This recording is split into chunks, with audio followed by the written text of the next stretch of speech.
welcome back. It's Thursday at Liquid Lunch. I'm John Tobacco.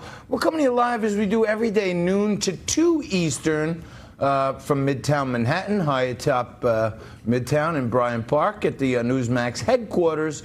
We're in the Question Tequila studios. Downtown, the market is still, in the green, which is a good sign.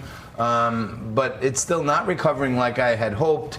It's probably going to languish a little bit, but as I always say, namaste, stay calm, and if you've invested wisely and for the long term, you can't be overreactive and emotional about these short-term fits of volatility.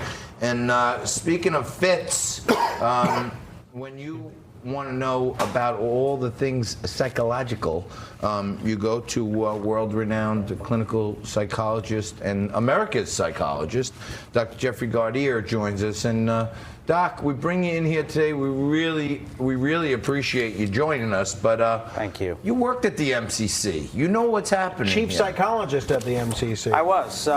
Worked at the MCC New York about 25 years ago. So what goes on into the decision to put someone on suicide watch, and what goes into the decision to take them off?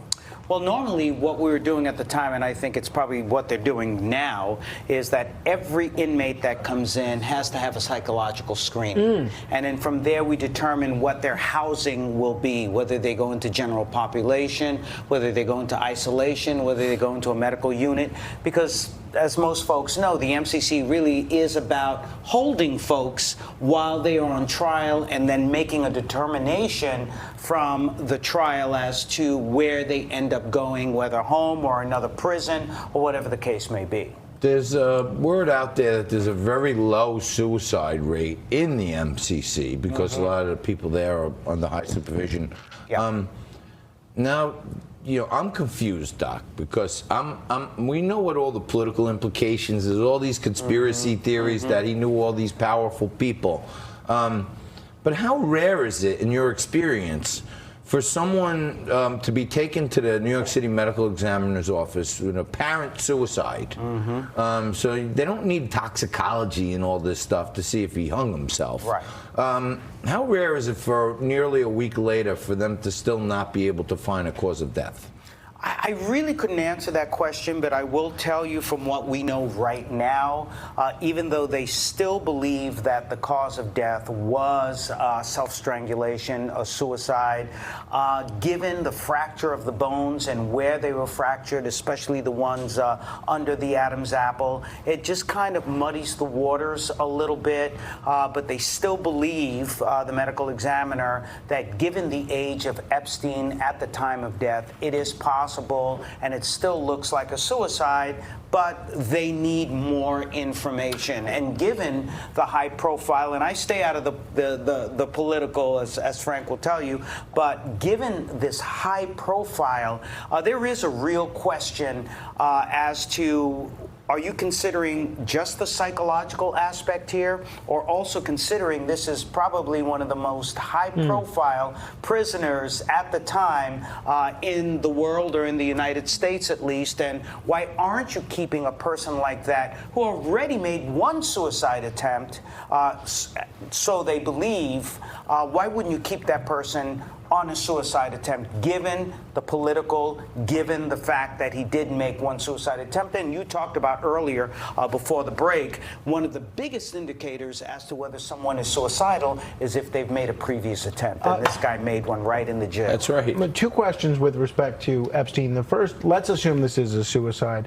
What can be done to improve the psychological care and health of prisoners so that someone, even someone facing a sentence where they're never going to end up getting out of prison, let's say, won't kill themselves when they're in custody?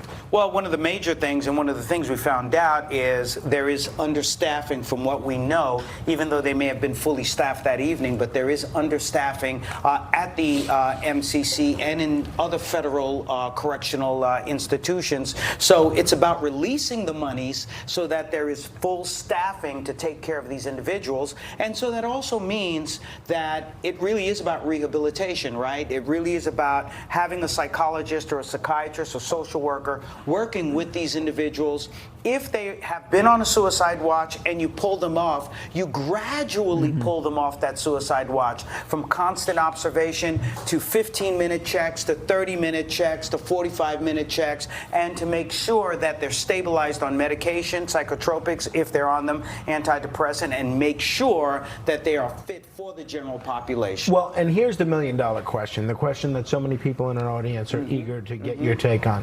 So we see a situation where the most watched prisoner in the whole world is not checked upon, not even guarded by two people that are certified to be guards. We see a situation where he tells his lawyer, "I'll see you on Sunday." We see reports in the New York Post today that he was apparently in very jovial spirits.